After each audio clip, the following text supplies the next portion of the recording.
If you've got another window open, yeah, you just have to mute the audio. Okay, I will. Let me know as soon as you see that go through.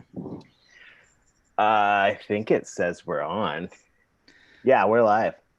Okay. Hey, everybody. How are you? Welcome. I'm going to be muting myself over here. Glad to have you with us. Look at this. I've already got ads going through, Paul. Good for you, man. Congratulations. Hey, that's a good thing. It's a good sign. Hi, everybody. Welcome to Your Creative Journey Live. Glad to have you here. I'm Kevin Gregg. This is Paul Carganilla, and our special guest is Pete Atkins. Hi, Pete. Can you say hi? Hey, Kev. Hey, Paul. Hey, everybody.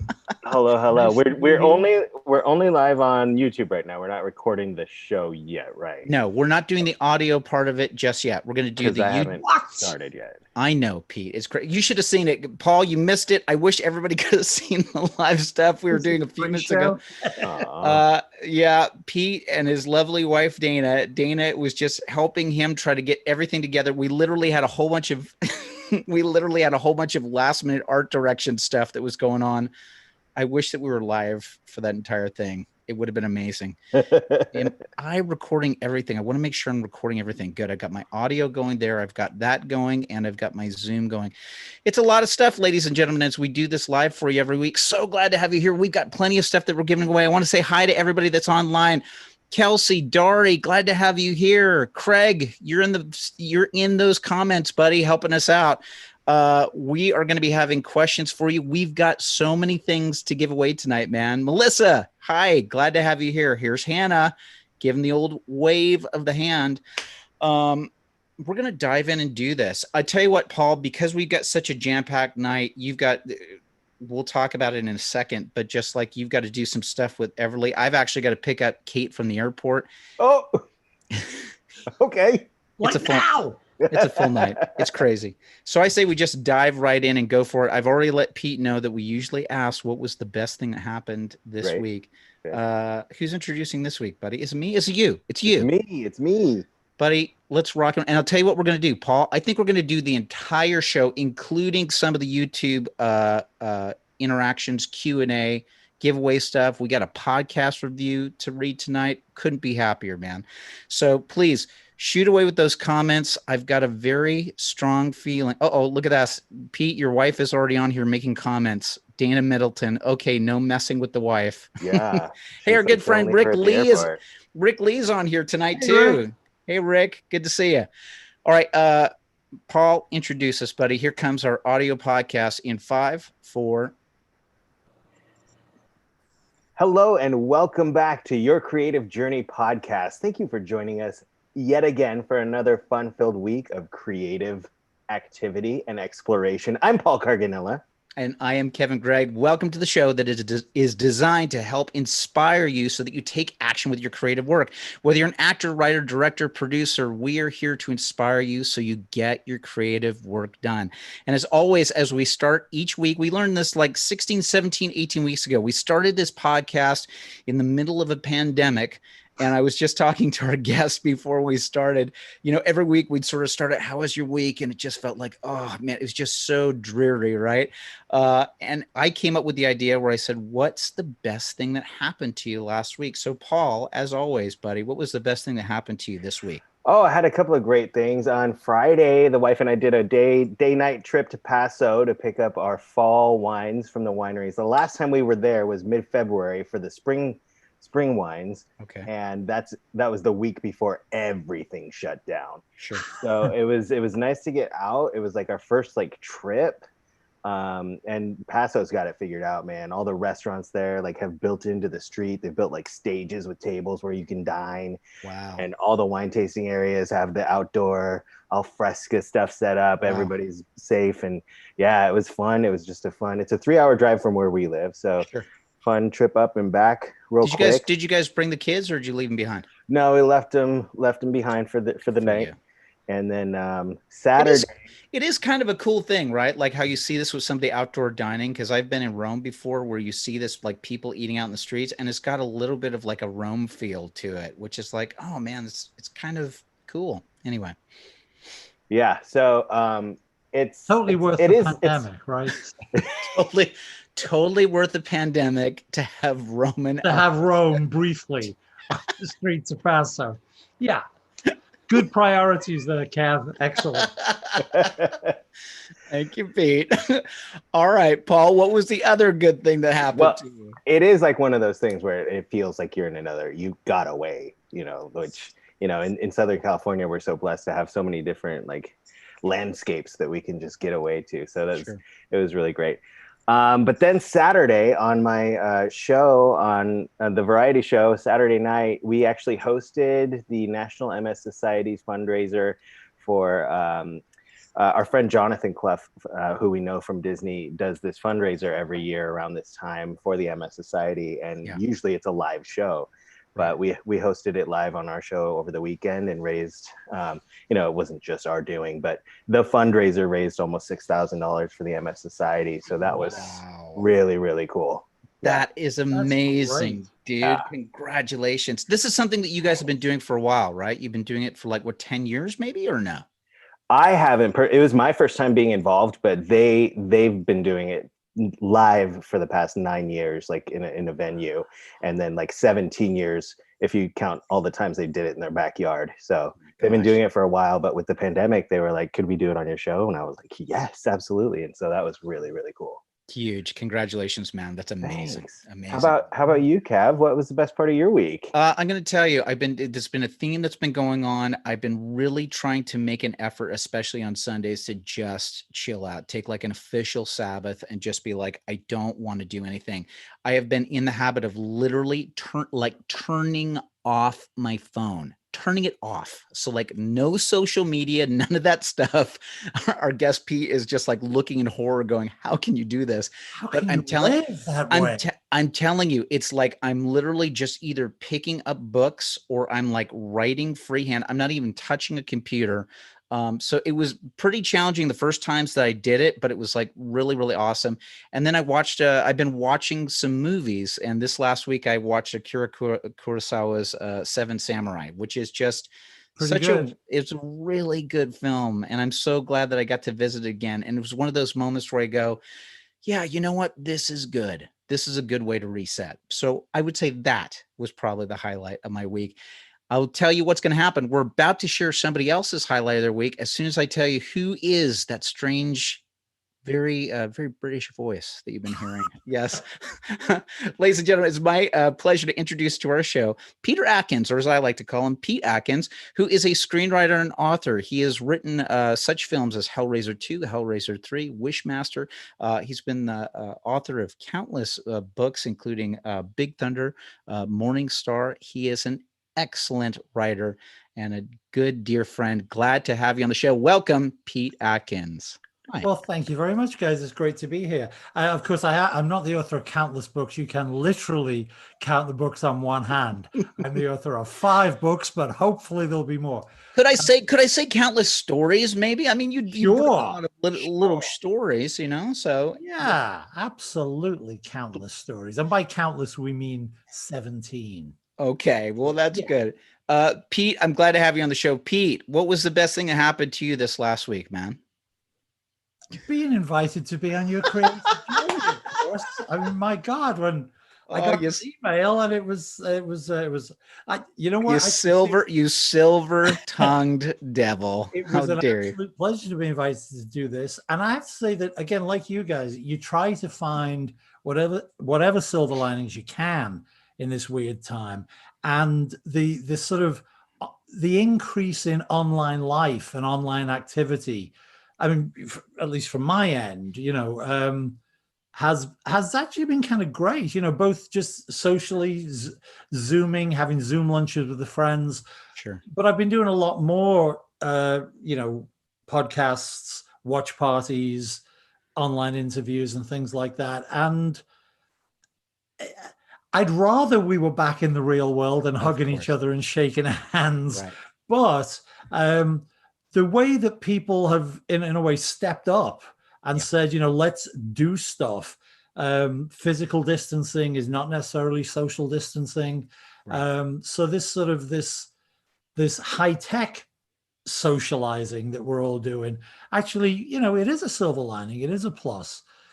Yeah, people are constantly making these comparisons to, oh man, it's the Black Death. Oh man, it's the Spanish flu of 1918. And I'm not downplaying what we have right now. Of course. But at least we've got YouTube and Facebook and Zoom. Can you imagine going through this and being stuck in your house? And it's because you'd like it, Kev, because apparently you like to write freehand because you're a savage. You're an animal. Well, listen, man, it's an interesting time, isn't it? How we've been able to find this thing of being able to interact. I always say to people, thank God that we've got technology the way that we have it now.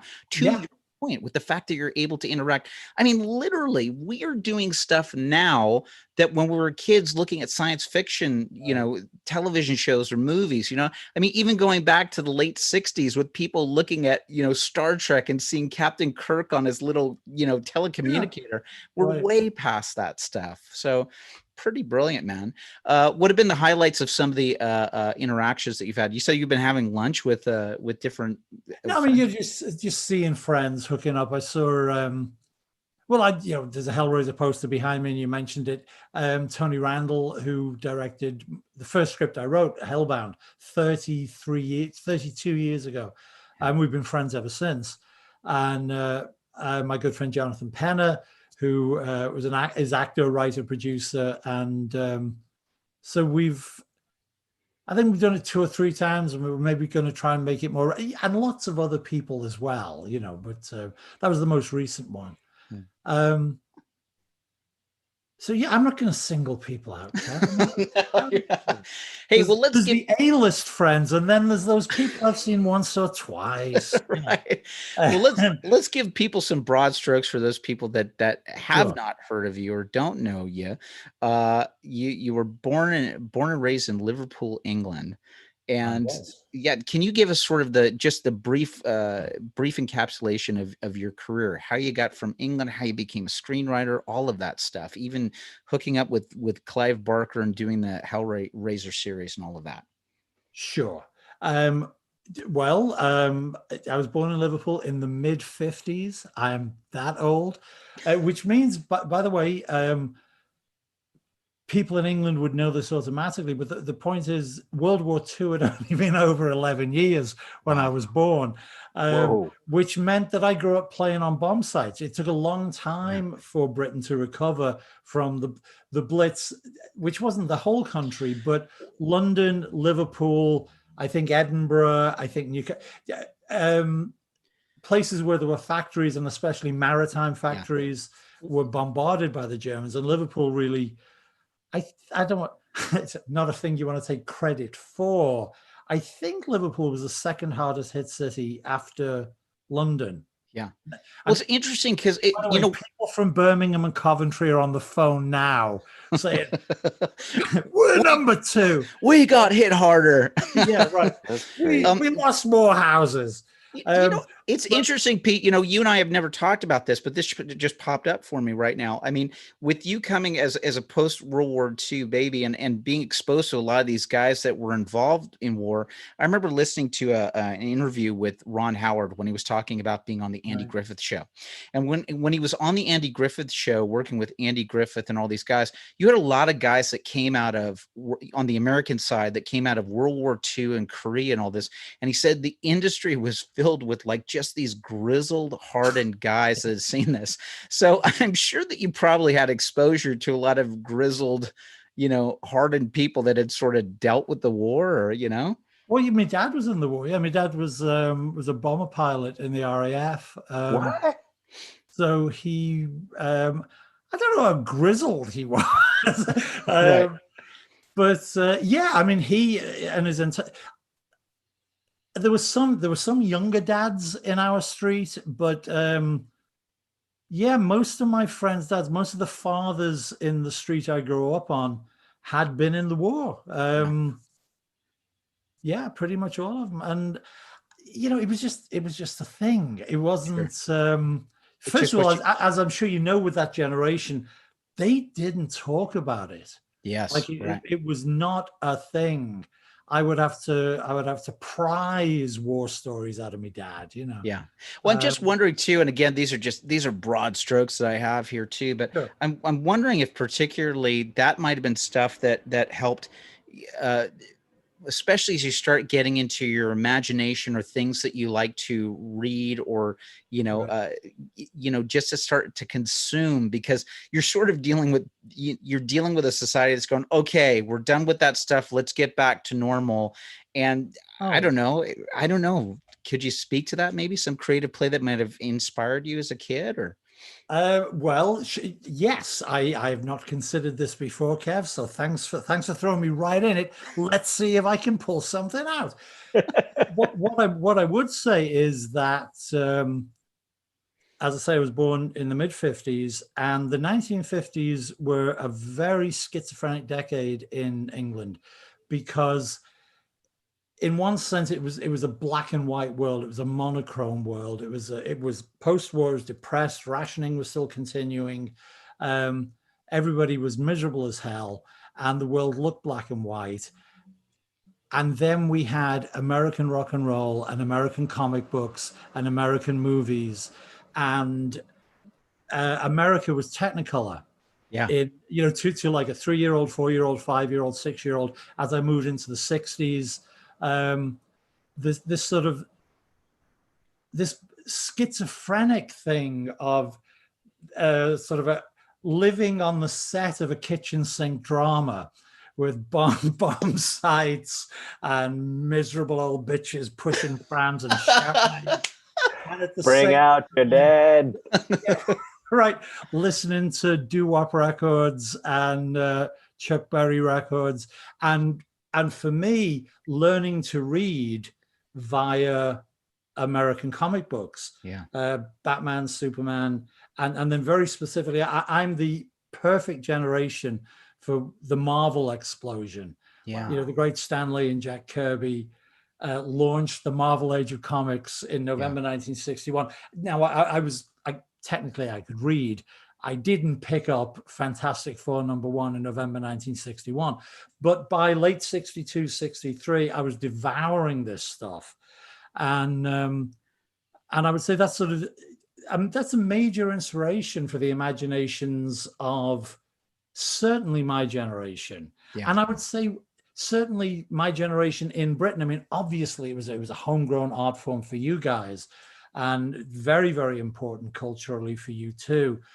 But it had this sort of extra layer of exoticism, I think, for us, because we didn't quite believe that Captain America and the Scarlet Witch were wandering down Fifth Avenue. But we thought Fifth Avenue itself was probably a pretty magical place. Yes.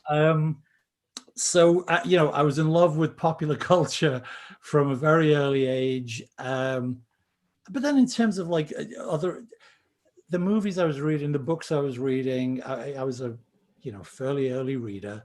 Mm-hmm. And the imaginative, I've lost track of what I was saying, Kev. I'm sorry. That's all right. But there's a whole bunch of stuff out there that inspired everybody. Go for it, Paul. What do you want to comment on? I'm sorry for the editing, Kevin, but can we pause for just a second? Yes, of course. I explained in my text, but I'll be right back. Oh, okay. Gotcha. No worries. In the meantime, while Paul is taking care of that really quick, here's the deal. Are we still on Earth? Yeah, we're still going out for a second. Gotcha. No worries. Paul, listen, guys, this is what happens as we're recording stuff. Paul's sort of taking care of the kids at the same time. So we're just doing this. Here's a couple of comments I have to read. And we've been running into this recently. My son, Maddie, is in the other room right now. So Maddie has become... Oh, that guy. That guy's on there. Maddie, of course, is in the comments saying a couple of things. He said, Pete Atkins, I hear that your favorite genre of music is hard bebop. Is that true? He's just stirring it up. You see, he's just trying to tempt me into controversy. Well, he just made a comment too. He just made a comment too earlier in the thing saying, hey, the best part of my week was decorating my house for Halloween with my dad. We did not do that. Kate was out of town, as a matter of fact. And so Maddie specifically asked me, hey, can we decorate for Halloween? I said, no. So Wow. he's making these comments. Well, you see, that explains his bad behavior and his trolling. How can you complain? Look at what you do to him. Good Well, God. what are you going to do? Dari's made a comment here. She says she loves Marvel comics. She did a whole project 6 years ago about timely comics. Does that ring a bell for you at all, Pete? Sure. I mean, I am old, but I'm not quite that old. Timely was an early incarnation of Marvel.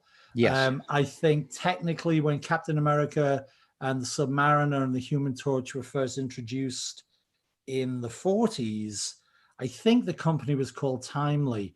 They went through several names, but Timely eventually became Marvel Comics. Right on. Is my non-expert understanding of the situation.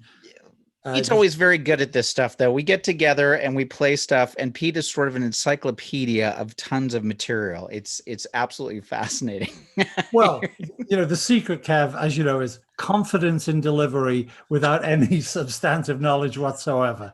Just occasionally we get together and we play categories, and Pete is masterful at categories, because sometimes there may be words or genres that are made up, but Pete can confidently say that out loud, to which I go, yeah, yes, I just give it a thumbs up every single time.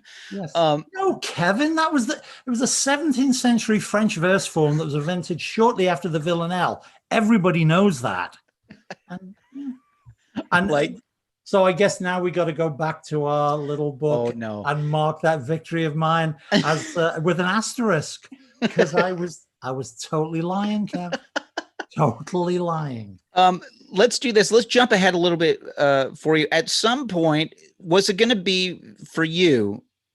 You obviously at some point said, I'm going to do something creative, but of course you're in Liverpool, you're in Britain, and I'm sure it's like, hey kid, be realistic. Dream on, son. Yeah, because I think at some point, was it like rock and roll for you, or was it theater, or what was it now? Very relevant question, Kev, because and again, I think the same issues, and how do you decide, how do you make that choice that you're going to live a creative life, obviously happens for young Americans as well as young Brits, but you're a more optimistic society, or we're a more optimistic society. Right. And because I was not only English, I was blue collar English, I was working class. And, I'm genetically predestined for the factory floor. That was, that was the thing.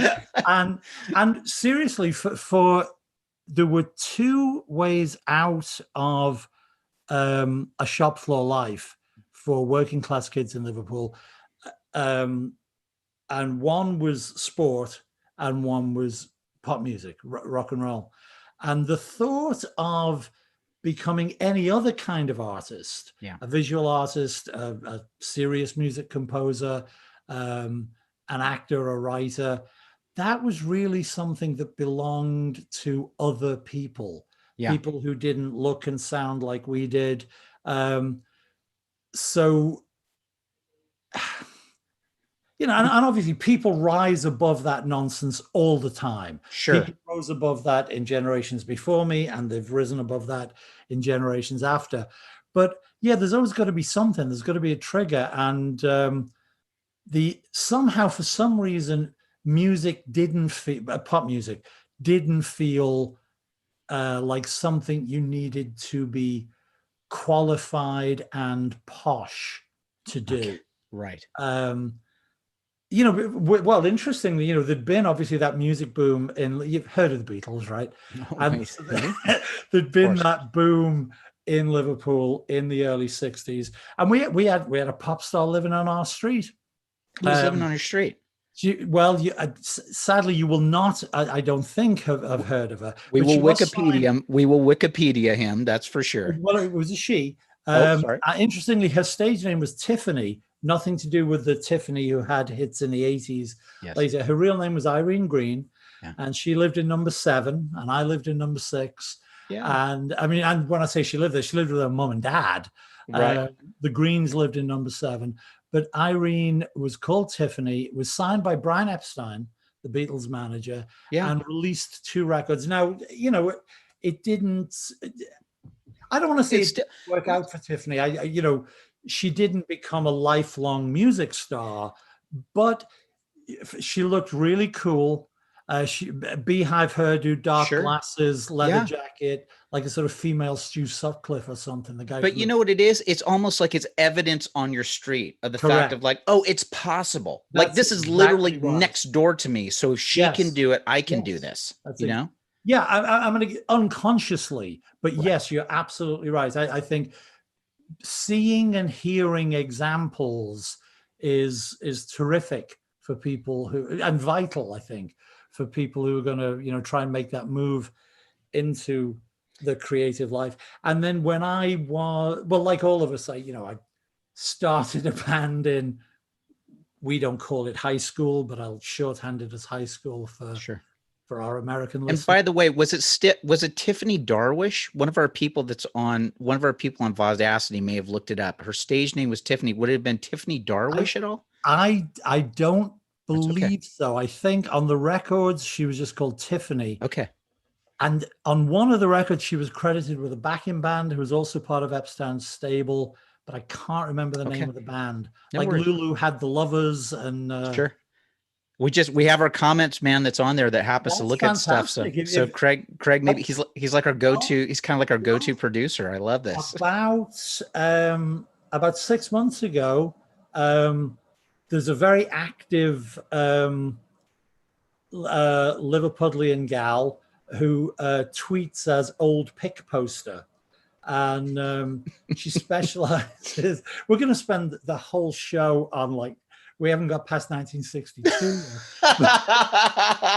That's all right. This is just my ploy to be invited back. Kathleen, Old Pick Poster, specializes in posting old things in Liverpool. And she actually put up a clip of Tiffany singing on New Brighton Beach in 1964. And I responded and said, she lived on our street. And several other people then, you know, did have a few facts about her. There's some footage exists. There was a documentary about the Mersey Beat scene made in the mid-60s, and you can see Tiffany on top of a double-decker bus going around Liverpool singing. Well, you know, she's out there. She's part of the cultural history. This is a fascinating thing for our listeners as well with Pete, which is I know that Pete is known by a lot of people for, you know, horror genre and screenwriting, and we'll get to that in just a second. But Pete is also just a deep well of information, especially about pop rock and roll. We might get into that a little bit later in the thing, but literally, you listen to pop rock like all the time, correct? I mean, that's like your favorite thing to listen to. This guy knows what the latest top 40 is all the time. Yeah, let's let's not test me. I'm not going to test you, but I am a lifelong and massive enthusiast. Yes, and because I have a fairly retentive brain, and because I'm fascinated by trivia and connections, I appear to know. What's the line about, you know, it's not deep knowledge. Yeah. I'm going to mess just it right up. there. It's just enough. It's just enough of everything to be very. It's a patina of knowledge so you've got to carefully select people who know less than you. And whatever you don't know, you just make up and you say with confidence. Correct. Absolutely with confidence. That's it. Literally, Maddie in the comments. Tiffany. Nobody lived on our street. There were no pop singers. No. Maddie's literally saying in the comments, you guys literally both are cheaters at categories. Well, and of course, Silly Man Dan, who's on here, says, I would love a 2-part interview. So don't worry, Pete, you're doing fine. But let me make it a little easier by jumping ahead 20 years to the early 80s. Sure. When there was a sort of second Mersey beat boom. There were a lot of bands in Liverpool. I've actually jumped over my first meeting with Clive Barker and Doug Bradley to do this. I'd been down in London working in theatre, but I came back to Liverpool in 1980 to form a band with a former high school friend of mine. And we were a tiny, tiny little part of that second Mersey beat boom. What was the name of your band, by the way? The Chase. The Chase. Okay, got it. And we played all the, the venues that you wanted to play in Liverpool in 80, 81 and 82 and 83. This is very inside baseball, but that's okay. If you've got a couple of people listening from Liverpool who are of a certain age, we played the Masonic, we played the Cavern, we played Eric's, we played Brady's, we played the Warehouse. It was a very healthy, busy scene. And I want to tell you something of why I think it's important, like talking especially about your music background as well, is that sometimes on this path that we have as an artist, like you don't know where it's going to take you.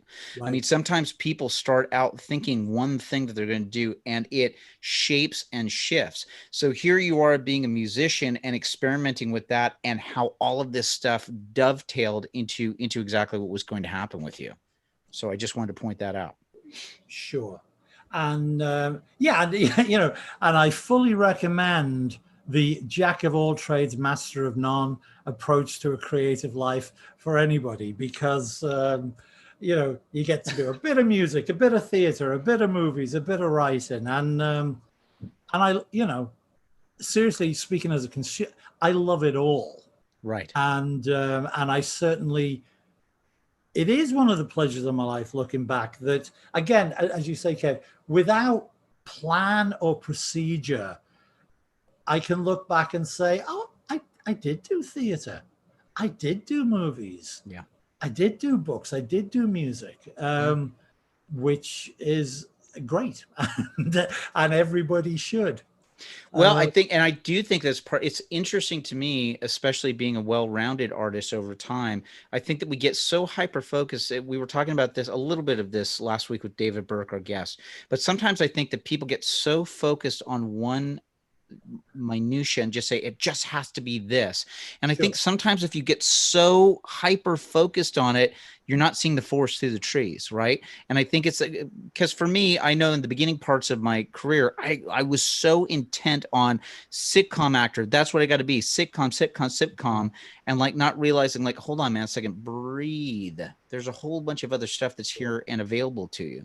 And I do think that if you are an artist or have an artistic bent, you should be trying all of it, flexing that stuff. I'm not going to say that you're going to be a master in it, but why the heck not? Right.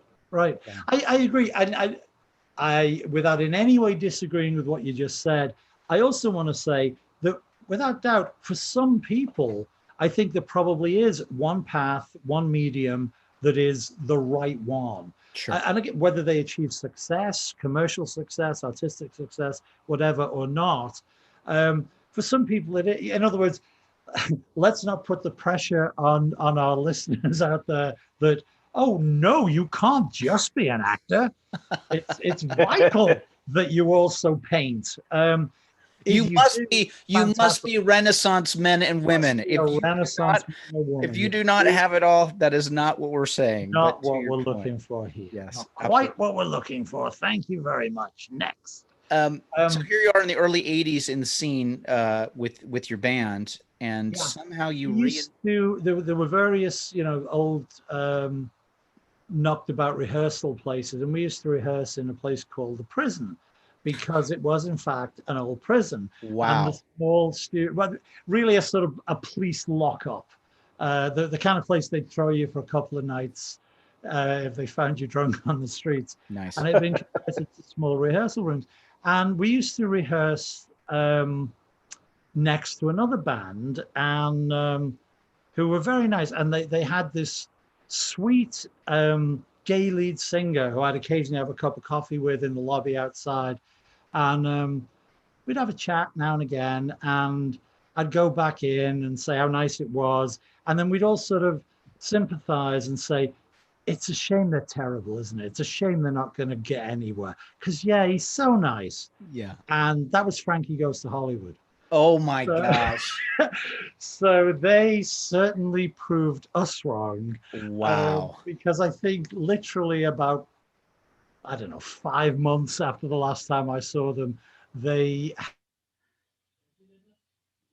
were not only number one in the UK, they were number one in the US with Relax. So that shows how much I know. It's bizarre. This business is so strange at times. Like the people that have hit that you just go, what? I don't know. I don't know how this happened sometimes. So good on you. Yeah, but it was, I mean, that was great. And by the way, clearly the point of that anecdote is not that they actually were terrible and didn't deserve the number one. It was like, how deaf were we that we couldn't tell they were working on something that was going to be this worldwide sensation? You just don't know, man. You just don't know. You just don't know. So what happened with your, so what happened when you started like reuniting with Clive Barker and all that? Because had you guys by this point... what I jumped over there was that in 1974, a kid I was at school with, who became not the band I've just been talking about, The Chase. This was a band that really didn't get anywhere in 1974, and the drummer was a kid who was a couple of years younger than us at school. And he said at one point, you should meet my sister's friend, Clive. He's like you. And I said, well, what do you mean he's like me? And Graham said, well, you know, he reads books. And and that was deemed sufficient for, but, you know, fair enough. Graham that bar was very low. It was like, oh, there's probably only two of them in town. They read books. Fittingly enough, we met in a library in 1974. We hit it off immediately because Graham was right. I'm mocking, but he was exactly right. We did have a lot in common. And the same afternoon, I went from the library with him to Iron Marsh College, where his fledgling theatre company was rehearsing. So I met Doug Bradley, who's now known as, I don't know if you can see the poster behind me, Doug Bradley, later known to the world as Pinhead, the dark pope of hell himself. So I met Doug the same afternoon, Phil Rimmer, Lynn Darnell, Sue Bickley, who was Graham's sister, which was what the connection was. And I joined the theatre company that I was still at school. I think I had 1 year left to go. Clive had just graduated college because he's significantly older than me, and I'd like to make this clear. 3 year gap between it. Right. 3 year gap. That's a long time when you're young. You know, it's like, I don't know how I should be hanging around with this pensioner. Right. But, I didn't realize Clive was so young. Yeah, right. So I joined the theatre company that day and was with them for, I think, 6 years, Liverpool and London. It's very sort of esoteric, avant-garde, fringe theatre. We usually played to audiences smaller than us. You know, there'd be 5 of us on stage, 3 people in the audience. Good on you. I'm sure this sounds familiar to a lot of people out there. Holy smokes. But it was, you know, it was a fantastic crucible for all our burgeoning talents in various fields. And I should say this for Clive, that the thing we touched on earlier about, you know, if you're a working class kid in Liverpool, I'm sure if you're a working class kid in Boston, it's the same. I'm not making any special claims, but this notion that, oh, that life's not for you, son. Clive was very much the person who, I think for all, I shouldn't speak for the others in Dog Company, but I think it was true for them and it was for me. You know, he's the guy who said, not in these words, run away and join the circus. Come with us, join the circus. Yeah. And I think everybody needs, either in real life or it's secondhand in the pages of something you're reading or seeing a documentary about, you need somebody or something that says, don't listen to those middle-class people. Run away, join the circus. What's the Bruce Springsteen song, Wild Billy's Circus Story? It's got that great last line where I think the ringmaster leans down to the little kid and says, hey, Sonny, want to try the big top? And it's like, yeah, that's the moment, man. It's like, yeah, let's try the big top. What the hell? You just try the high wire act, and what if you fall? You're 20. It's not gonna hurt you. Well, you know what it reminds me of? It reminds me of that Cinema Paradiso, filmed out of the 80s. Beautiful. And that movie is so wonderful. And the guy that introduces the kid to all of these different films. But one of the things, sorry, spoiler alert on a movie that's almost 30 years old, if you can believe that. More than 30, isn't it? Yeah, right. It must have been like, I think it was like late 80s. I'm telling you. Yeah. But there's a theme in that movie too, which is the guy telling the kid, like, get out of here, go do this, don't get stuck by that stuff. So it's a very good point for people to know. Like, sometimes it depends on, take a look at the people that you're surrounding yourself with, right? Are you surrounded by people that are like, I can't do it, it's impossible, blah, blah, blah, right? If it's that. I love the way you slipped right into the Irish accent for that one.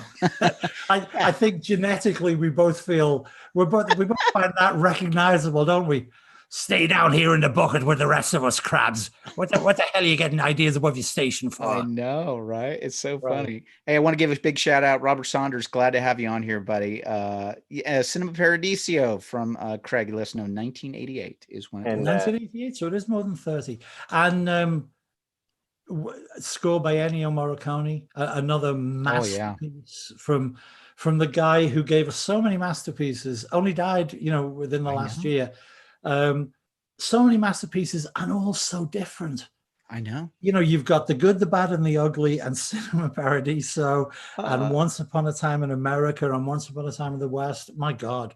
Let's not forget about the movie. Bulworth. He also did the soundtrack for Bulworth, which I really enjoyed as well. So okay, I'm less familiar with that. Though I do remember. I wonder how well that movie would play now. It actually does, oddly enough. Really? Yes, the it young does. Black Halle Berry falling so deeply for Jerry. Listen, let's just all. I'm just gonna listen. But she says at the end, if I may say this, something, I'm quoting a line from the movie. He's quoting movie. He looks at him and smiles and says, "You my nigger," and it's like, really, Warren? You felt comfortable asking Halle Berry to say that you, I don't know. What are you going to do? It was, look, he made Bonnie and Clyde, which I saw when I was 12. Still say that movie, I just watched that movie the other day and it still holds up. So crazy. Oh, that does. Yeah, it's fantastic. I should be clear, he didn't direct Bonnie and Clyde, but it was his project. He was a young producer, found the writers, brought it to the director, Arthur Penn. But here's my question. Sorry, it's a big roundabout thing, but so you reconnect here with. At what point did you get to the States? Oh, we've got decades before that, Kev. That'll have to be episode 5. No, okay. So I did 6 years with the dog company. It was fantastic. It was artistically satisfying and nourishing. We did, I feel, good work. It was seen by, over the course of 6 years, it was seen by a grand total of 83 people, probably. But we made a couple of tiny independent movies at the same time, which are still available now. So you can see them. Then the siren call of rock and roll whispered in my ear again, and I went back to Liverpool, did the chase for 2 or 3 years, had the thrill of driving back from a gig and hearing ourselves on local radio. Which, oh, wow. A thing that you see in many a movie, right? And it's all people whoop and holler in the car. And I got to tell you, it's like since then, I've had a book published. I mean, several, but I mean, my first book was published. My first movie was produced. All these firsts. I got to tell you, nothing quite matched the thrill of being in a car with your band. It's 1 a.m. You're driving back from New Brighton, and we got the local radio station on, and something comes on. And one of us says, "Hey, that's what?" And somebody else shouts, "It's us!" Crazy, right? And and that was it. I think we were played in total 3 times on local radio. But what a moment. And whenever you see that in the movies, it's that's exactly right. Yep. That's it. It was. I think I mentioned that scene in That Thing You Do. Oh yeah, the exactly right. Running down the street. What a great scene. Yeah. And another loss to COVID, Adam Schlesinger, the guy that wrote the title song, That Thing You Do, from a band, The Fountains of Wayne. He died of COVID at like 46, I think he was. Horrible, because that's a beautiful song. Yes.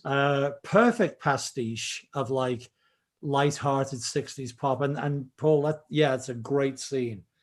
I think Liv Tyler's running down the street and the other guy's working in the appliance store or whatever. And exactly. And they're all screaming, we're on the radio, we're on the radio. Good stuff.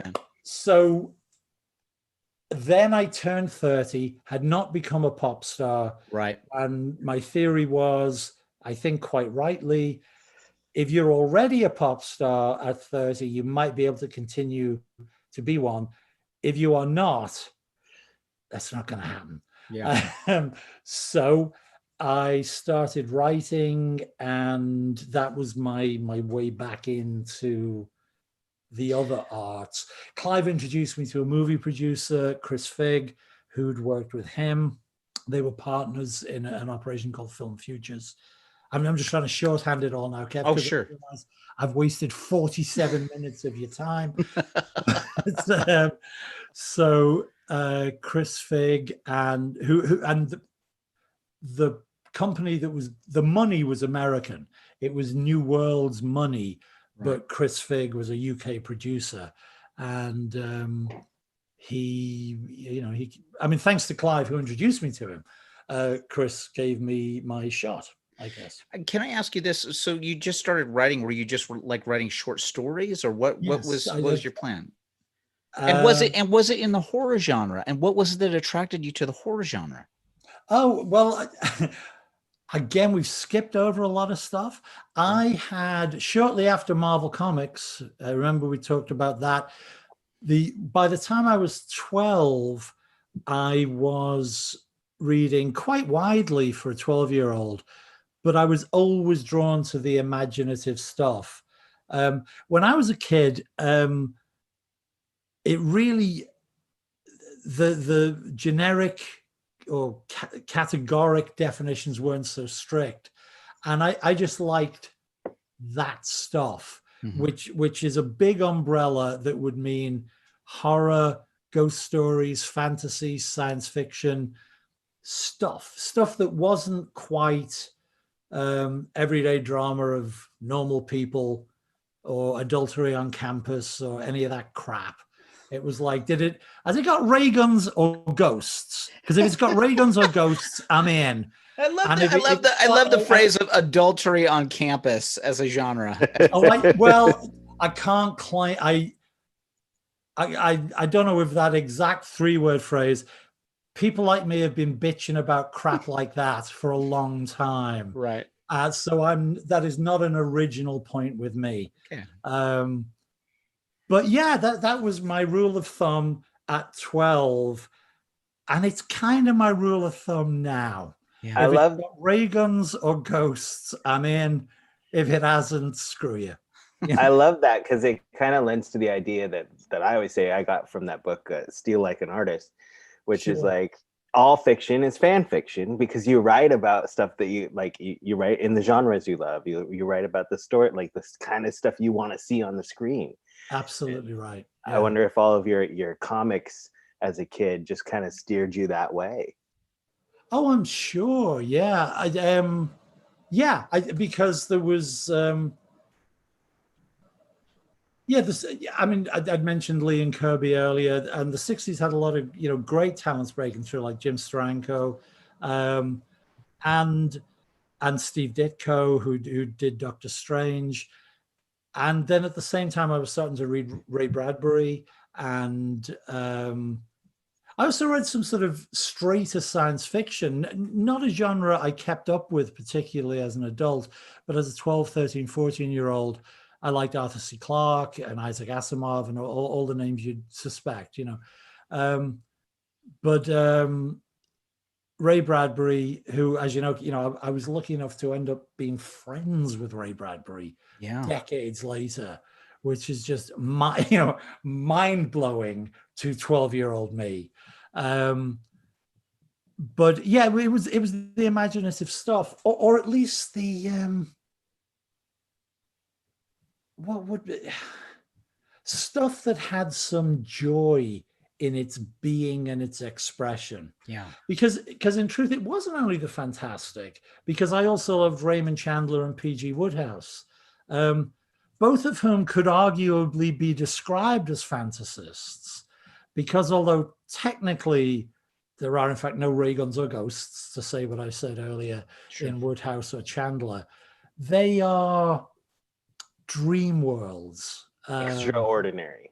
Yeah, they're extraordinary, exactly. And also there's such especially in the case of those two guys, who, by the way, were both educated at the same, again, the equivalent of high school. It was called Dulwich College, but it was technically a high school. They couldn't be less similar in many ways, Chandler and Wodehouse. But what they are similar in is an absolute mastery of the English language and the ability to make it convey precisely the mood and the tone they want to convey. And I remember talking, there's a great English horror writer of my generation called Kim Newman. And I remember talking with Kim about this years ago. And there's got to have been, because they were close in age as well, Chandler and Wodehouse. This is very, again, inside. You're good. But there had to have been, because this is also important for kids who want to do this, there had to have been a great teacher. Yeah. We theorize, we don't know. Kim and I had this conversation years ago. Of course. But for that spark to be so clearly present in two so otherwise very different, brilliant writers, we just like to think that there was an English teacher somewhere in Dulwich College in the 1910s, because that's how long ago they would have been there. Actually, even earlier, I think, in Wodehouse's case, but way back when. I want to believe, and Kim wanted to believe, that there had to be one great teacher who somehow gave them the secret.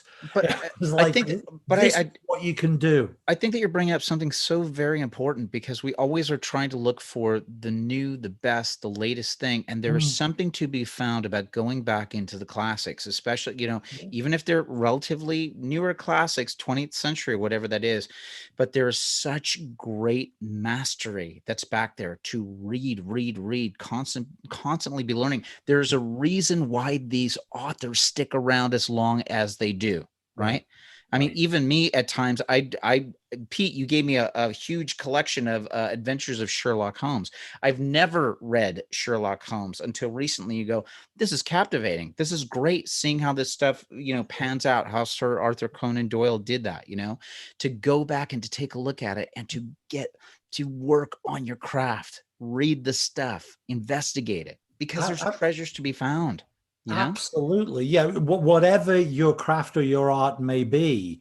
But I mean, absolutely keep up with the new and absolutely, pursue the new and make sure you know what's going on with the new. But why deny yourselves, the rich historical tapestry of all that stuff? It's like, please enjoy Quentin Tarantino.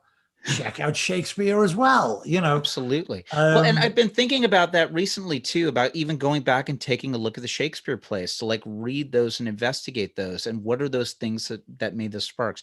I'll tell you what I'm going to do here, Pete. I'm going to shift this a little bit, because I definitely think that we're going to bring you back for another thing. I think that while we have you here, I think that I want to capitalize on, because I know that you have spoken to tons of writers as well in the past, when you have people that you're trying to help or guide or to do that stuff.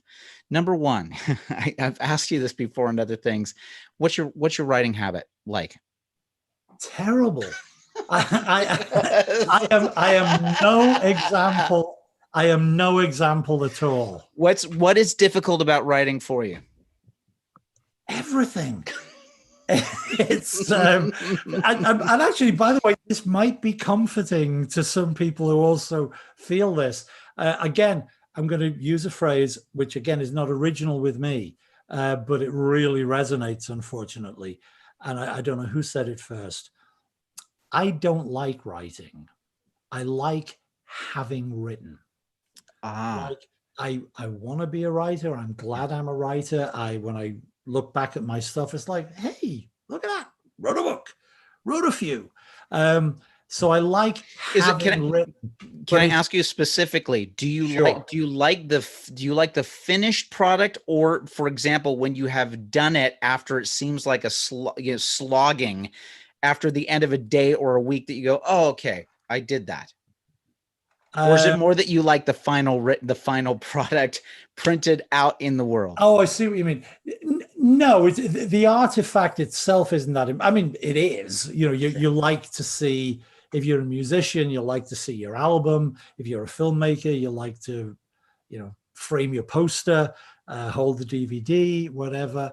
And certainly, it's great for writers when it's like, hey, look, it's a book with real pages and everything. So the artifact is important in terms of satisfaction. But no, it's more, I don't know, I can only think of gross metaphors, but it's like, oh, well, that boil's been squeezed. It's gone. Well, you're a horror writer, so what can I? Right. Oh my gosh! If one can aspire to the feminine for a moment, that baby's been born. Okay, sure. Maybe that's a little less. Come on, we've all heard him scream during childbirth. It can't be an entirely joyous experience, whatever they tell us. There's got to be a reason Dr. Pimple Popper started. So, Kate loves that show. She gets so much enjoyment out of that show. She literally showed me something once. I almost retched. I was, hey, look at this. I was, I couldn't. Oh, yeah. Right. I don't want to go off on that tangent. But I would say this to anybody who sort of like me suffers through it rather than coasts. All the cliches are also true. When and if you finally sort of slip into the zone, it's fantastic. And all the things that I believed were bullshit cliches before I was a writer, when I would hear people say, oh yes, eventually the characters take over and they just write their own dialogue and you don't know. And I would think, sure, yeah, pull the other one. But it's true. You get into a zone and the thing happens. And you bifurcate your brain, I guess, so that there's a little part of the guiding intellect involved, but mostly it's just the bubbling unconscious it's letting it channeling this stuff through. Yeah, it's like letting it breathe. It's like letting it have its own life or something, Well, actually, we've talked about this before. We talked about it with another writer that was on the show. And I know that you're a huge fan of Stephen King. I have been over the years. On Writing by Stephen King, I think is an excellent, great book. And I mean, yes, he of course doesn't have the problem of agonizing, because what does he average? Like 8,000 words a day or something? Madness, man. You gotta hate the guy for that, By the way, it was his birthday yesterday, right? Oh, that's right. That's right. He was 73 years old yesterday. Pete, we'll get to a few comments that I have in a moment. And listen, I'm so sorry about the shorter time on this, but I've got a few surprises for people at the end of this, which will be some nice treats for people.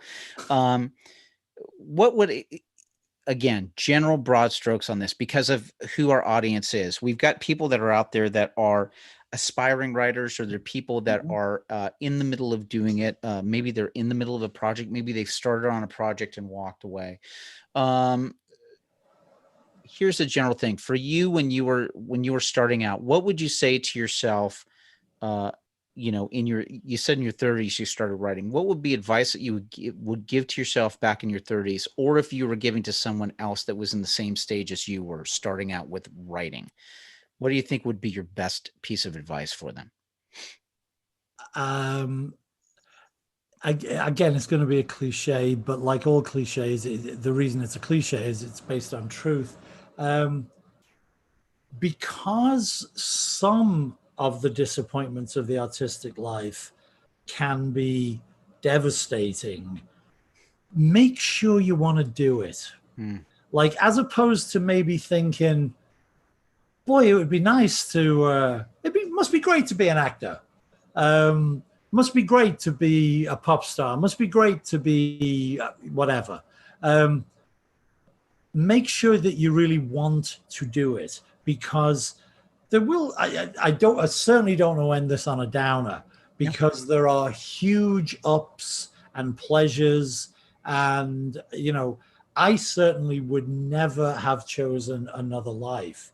But please make sure you want to do it, because there will be difficulties and disappointments and naysayers and manipulative creeps surrounding you.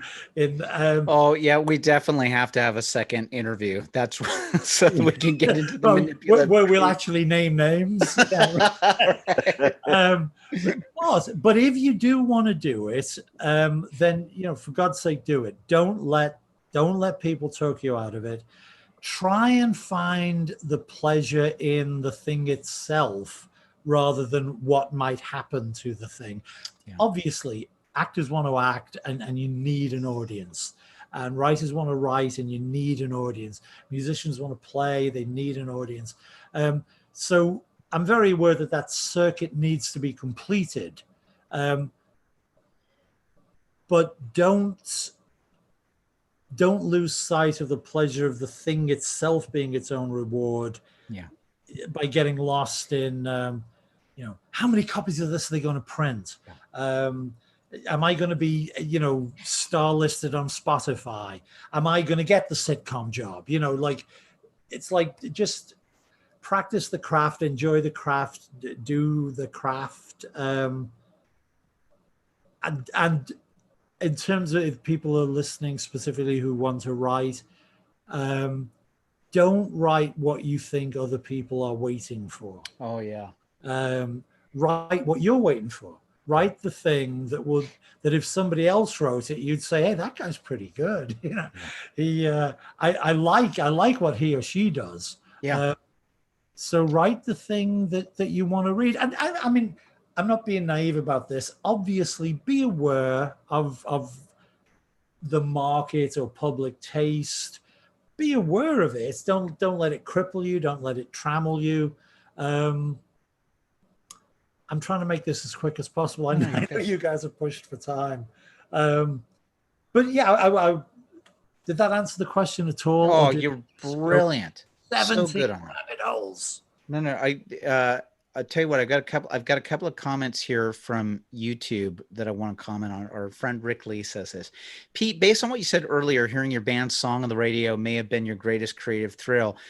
Which of these was more satisfying, seeing your book in print or seeing a screenplay of yours on the big screen?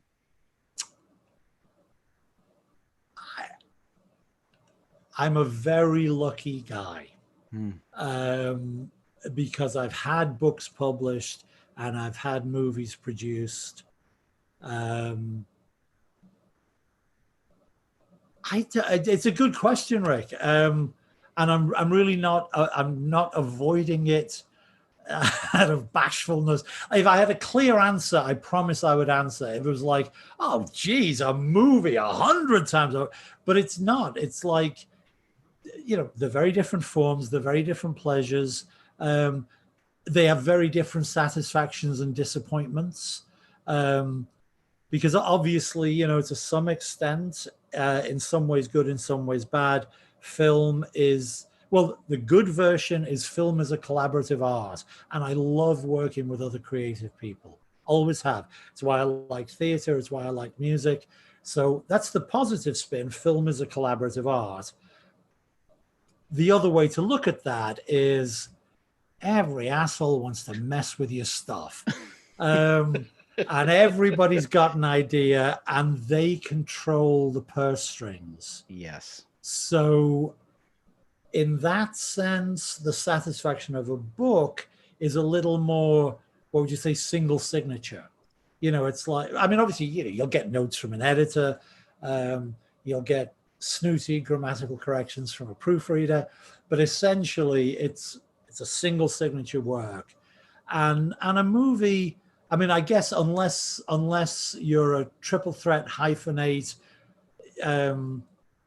Woody Allen, Stanley Kubrick, if you write, direct, and marry your stepdaughter, then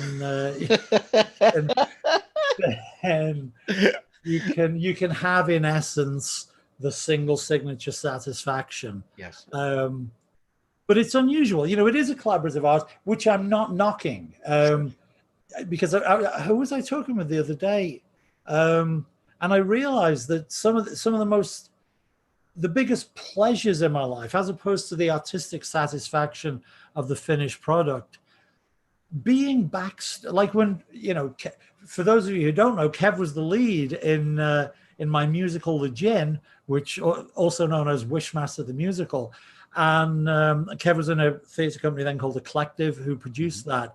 And that was great for me because it was like almost 20 years after Dog Company. I was backstage in a small black box theatre again, putting on the slap, getting ready to do the show. And being backstage with a group of fellow artists, being on set in movies with a group of fellow artists, being in a crappy little dressing room that smells of piss above a pub with your band before you go on to play.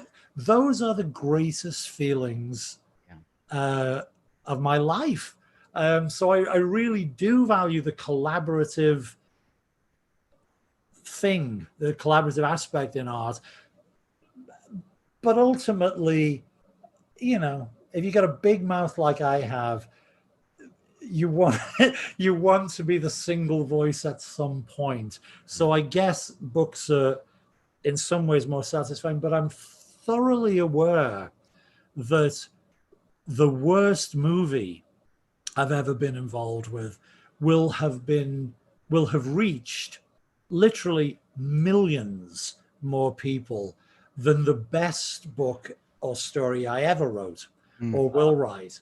Now, numbers aren't everything, but but it's a thing. It's like, well, there's, a lot of people see those things, and they weren't even big hits. The Hellraiser movies were not hits the way Nightmare on Elm Street were, right, or Halloween or Friday. I mean, they were hit enough, and it let our old pal Doug become a horror icon movie star, so it's great. But again, I've disappeared in my own. I love it. I think what you're saying is like every different creative avenue has pros and cons, plus and minuses, different things to take away from it. Absolutely, it's so true. I know. Yeah, and I think yes, and as what we should all try doing. It's very hard, when people are giving you agita. We should always try and just what you said, look at the pleasures in each thing we're doing, whether it's theater, whether it's music, whether it's painting, whatever it is. It's like, how lucky are we that we get to do this in however small a form, however big a form. Like that band I was talking about, when we heard ourselves on the radio, that was the peak of our career. Nothing happened. We didn't get signed. We never got a recording contract. But the joy of that moment was very real. And I'm pretty sure that everybody that was in that car still remembers it like 40 years later. So big or small, let's try and find the joy and the beauty in these things. And then, then when we have the after show drink, we can talk about the horrors of producers and editors, impresarios. I get it. Pete, here's what we're going to do. I would love to. We didn't even talk about the fact I used to sit next to Harvey Weinstein just so I could smoke in Miramax's conference rooms. Oh my gosh. Okay. So here's what's going to happen, Pete. Over the next several weeks, we're going to looking a little troubled by that. No, like how did we not get there? We want clicks, right? I'll tell you what we're going to do, Pete. If you would be so kind, we'd love to have you back in several weeks, because there's more of this that I want to unpack with you, because we can have deeper conversations. And there's a couple of questions that came up that I can't get to specifically right now, but it is about part of the working part of the business. And I would love to have you back if you'd be happy to come back. Yes? Oh yeah, this has been great. Fantastic. Now, well, that's wonderful. But one of the questions, I'm so excited to have Pete back. Like I want to have him back next week. I know we can't. We're on a schedule. But one of the questions, Kevin, I want to address is from our friend, Mr. Danny Roque. And that's, why don't you use as colorful of language as Pete? You know what? Oh, listen, first of all, I want to apologize, Paul, just so you know, Kevin did his due diligence. I am a foul-mouthed, terrible person. Oh, me too. He told me to really try and rein it in. And Kev, I did pretty well. I did great. I think there was an asshole, and but there were none of my usual words. Well, right? I mean, you did amazing. You did amazing. Okay. Well, here's the funny thing. Here's a great treat that I'm going to give out. Here's a couple of treats that we're going to give out for our listeners. Okay. Number one, several years ago, I used to have another podcast that was called The Kevin Gregg Show. And on that show, I actually did a 2-part interview with Pete where we covered parts of this stuff as well. So when the audio version of this show drops on Monday, I don't have a calendar in front of me. It will be the 28th. So Monday the 28th when this drops. If you go over to yourcreativejourneypodcast.com, guess what I'm also going to put up there underneath the page?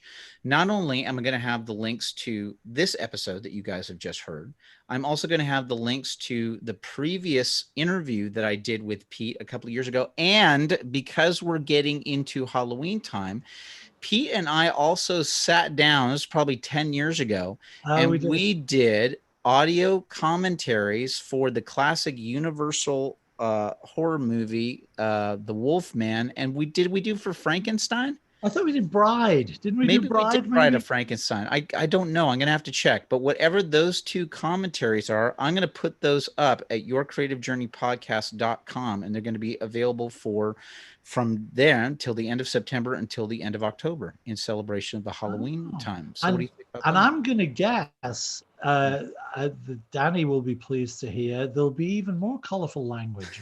Yes.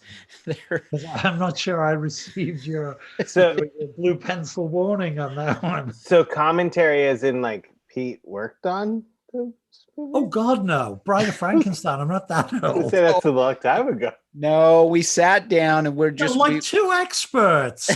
You know, people who know stuff about stuff. We love those films, so we just sat down, we played the movie, and we actually did a running commentary of the thing. So if you're looking for something to enjoy while you're out doing a run or something to get you in the Halloween mode, we've got I'm going to have those podcasts available for you. It's only going to be available on the website. I'm only going to have them available until the end of October. And Pete, you're incredibly generous. We actually had a question from Melissa that was earlier in the thing saying, well, what Peter Atkins book should I read first? I'm not sure what to do. Well, as fate would have it tonight, for our YouTube people, guess what we are doing tonight? We are actually giving away 4 books tonight of Pete's, as a matter of fact. I'll tell you what I'm going to. Yes, as a matter of fact, Pete was kind enough to give me a autographed version of his novel, Big Thunder. Big Thunder. So he has it's actually an autographed version of it. Also, and if I'm not mistaken, that is the book that the ride is based off of. Yes. Oh boy. Yes. Thank you for alerting Disney's lawyers to that, Paul. Zing. Zing a da That'll be ding. great. You got your payday's coming. Then we've also got another book here, which is a collection of short stories, which is called Rumors of the Marvelous, which he gave me as well. And we're going to be handing out 2 audio book versions. We're going to give you some codes for Morningstar, which your friend Doug Bradley, the Pinhead, the legendary Doug Bradley. Pinhead from the Hellraiser movies, actually read the books.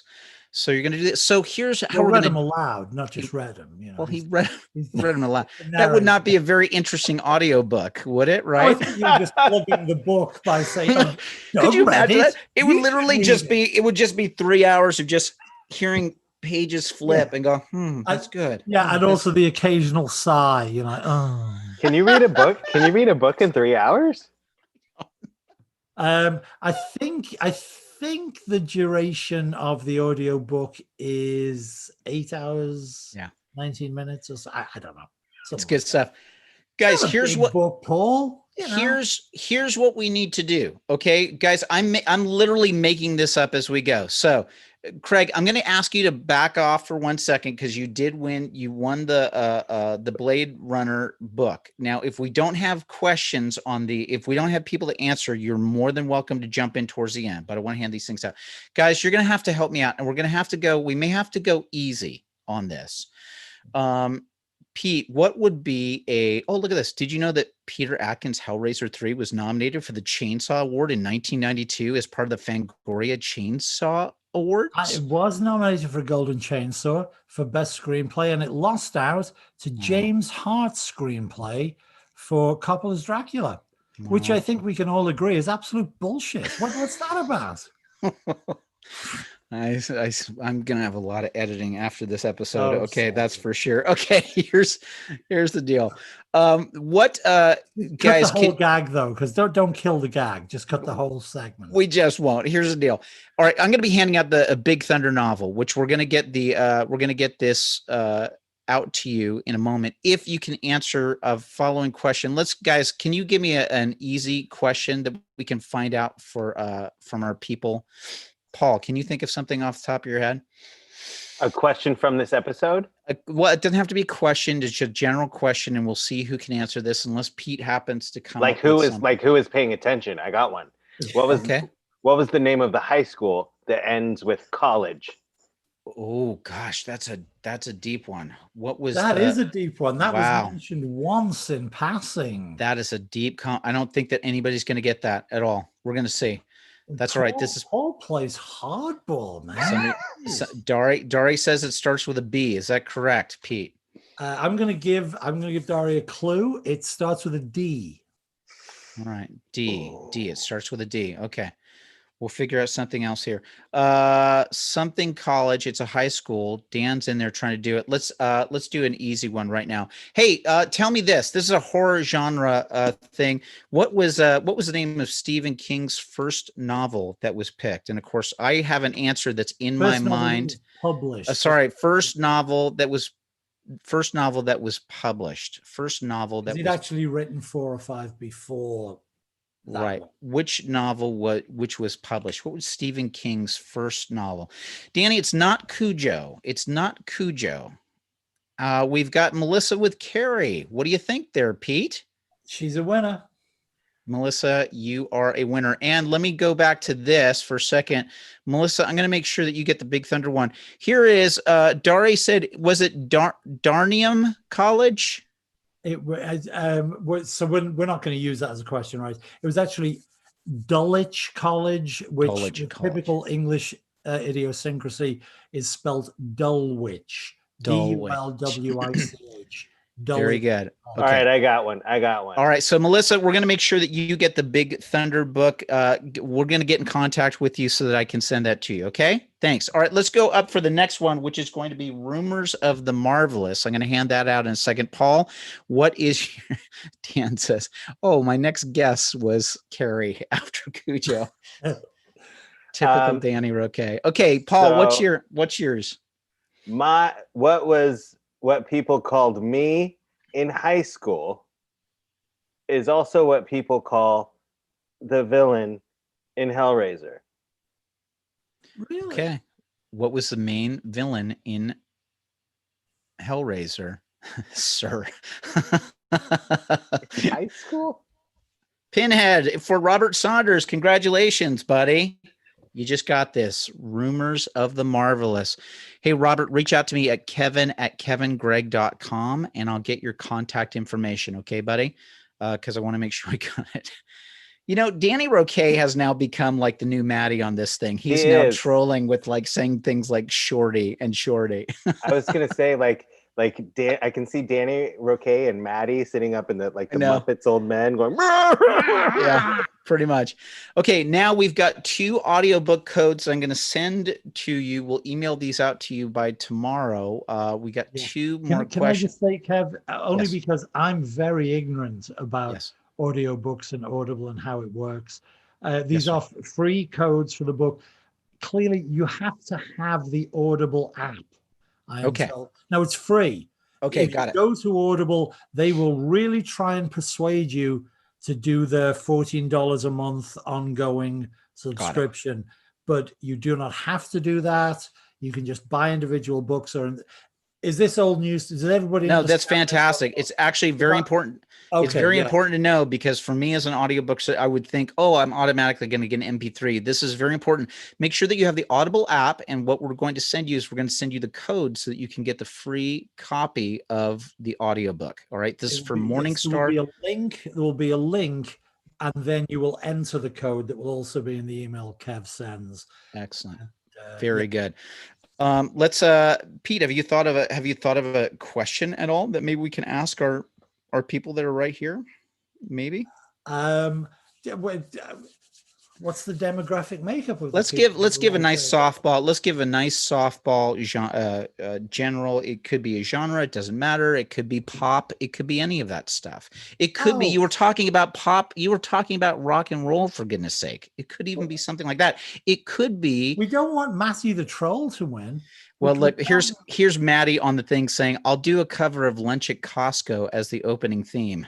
For the Maddie and the Danny Roque podcast. The Maddie and Danny Roque podcast. People are listening to this who are saying. Why don't we say this? We touched on some of these things earlier.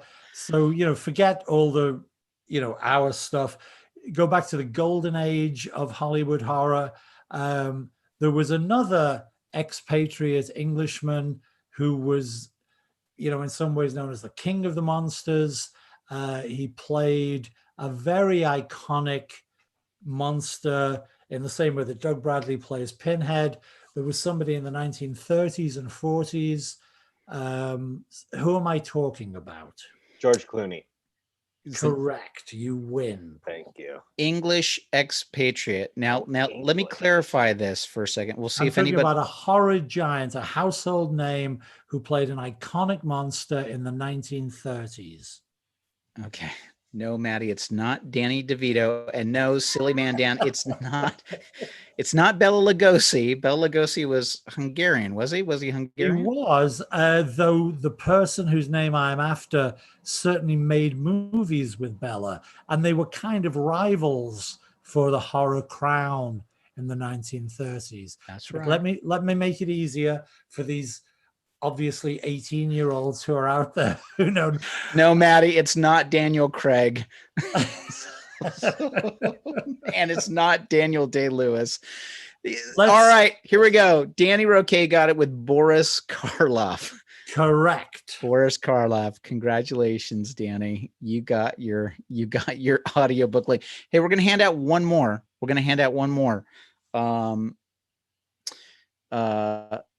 Let's try one more thing. Boris Karloff is also known for doing a special character, an animated character that you would hear the narrative voiceover for every year during a certain season.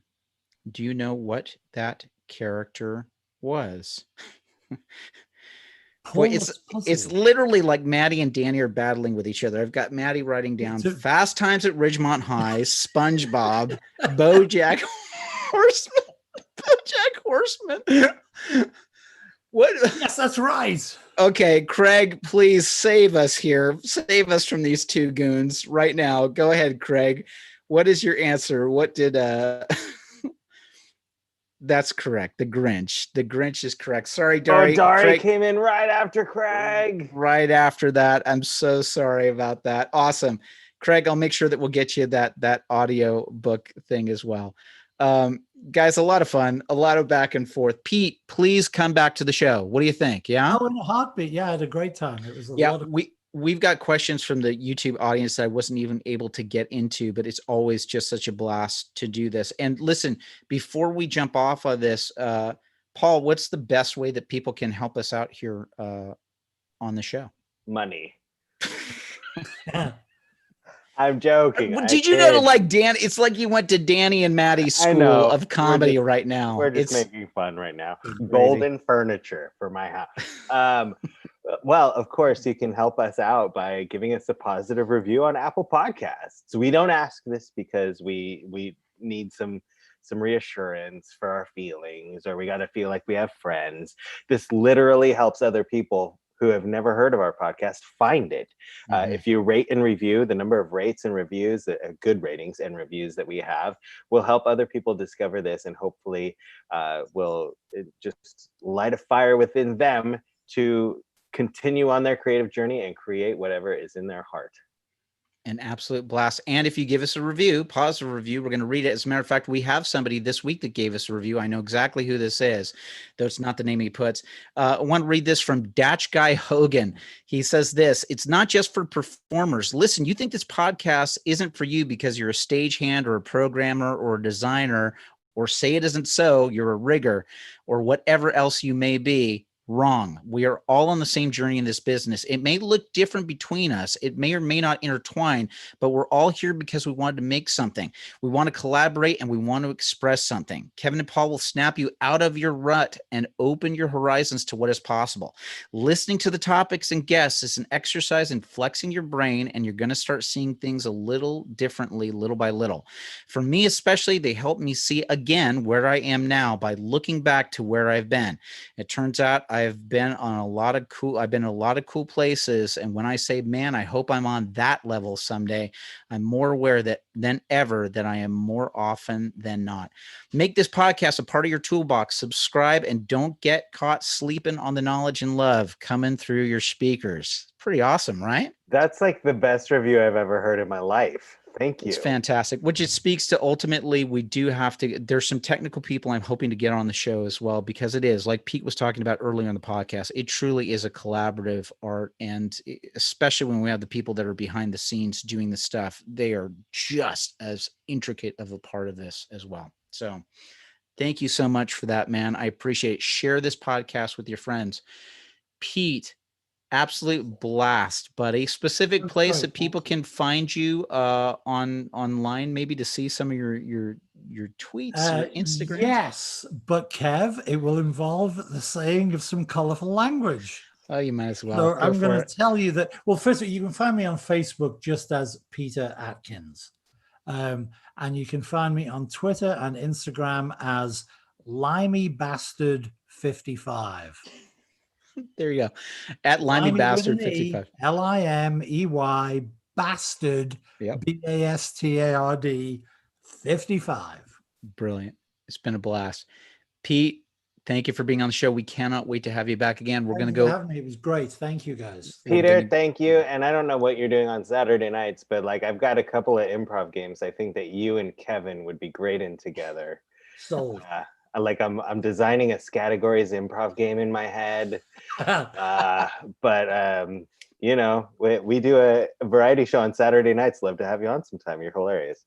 That'd be fantastic. Thank you. Okay. For our YouTube people as well, for those that are watching this, if it's your first time here, like, subscribe so that you find out the other stuff that's going on Audacity Network. There's a ton of different shows that happen here live on YouTube throughout the week. So please check that stuff out. All right. Paul, what do you say? Yes, sir. Go for it. Just because you mentioned YouTube, I would be very remiss if I didn't mention my partner, a person with whom you've worked, Kevin, my friend, a great writer, Glenn Hirschberg. For years, we did a show called The Rolling Darkness Review, and there is a YouTube channel in which Glenn and I read some of the fiction we wrote for the Rolling Darkness Review. So if you didn't win a prize, you can have the consolation prize of going to the YouTube channel, The Rolling Darkness Review, and you can see this ugly mug reading stuff at you, along with Glenn reading some even better stuff. Good stuff. Thanks, Pete, for that. I'll be in contact with all of our contest winners to make sure you get your stuff. Pete, thank you for the wonderful gifts that you've given us, and thank you for the gift of your time more than anything else. God bless you, sir. Thank you very much. It's been great, guys. Thank you. All right. We will see you guys later. We're going to cut out our live feed right now. We will see you guys all next week. Thanks Thank you all for joining us and for your time. And Peter and Kevin, I love you. Love you too, man. Love you too. Yes. Bye-bye, guys. All right, I'm going to stop this. Hey, everybody on YouTube, thanks for joining us. Have a fantastic night. I'm going to stop the live stream so we can jump off on the other side. God bless you. We'll see you next week. Winners of the contest, I'll be in touch with you to get you your stuff. Thanks, everybody. Bye-bye. Bye. Winner.